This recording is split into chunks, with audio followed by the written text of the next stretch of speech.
तर मित्रांनो आता आपण पोहोचलो आहोत आदिबद्री, जे की आपलं 5वं बद्री. हर हर महादेव, रामकृष्ण हरी, नमो नारायण.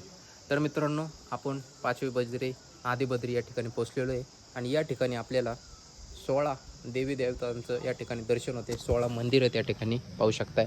शिव आहे, राम लक्ष्मण सीता आहे, गणेश जे हनुमानजी आहे, आपले नारायणजी देखील आहेत. तर पाहू शकताय 16 मंदिर आहेत अशा प्रकारे.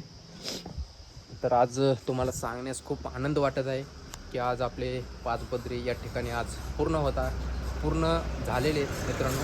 या ठिकाणी विष्णू मंदिर आहे. तर या ठिकाणी विष्णू मंदिर आहे आणि तुम्ही नारायणचं या ठिकाणी दर्शन देखील करू शकता मित्रांनो, पाहू शकताय. तर आज आपले या ठिकाणी 5 बद्री कंप्लीट झालेले आहेत. तर आता आपण निमकोरली बाबा या ठिकाणी कैची धामकडे प्रस्थान करत आहोत. तर जो कोणी व्हिडिओ बघत असेल, व्हिडिओ मराठी बांधून जास्तीत जास्त शेअर करा आणि आपल्या मराठी माणसाला सपोर्ट करा.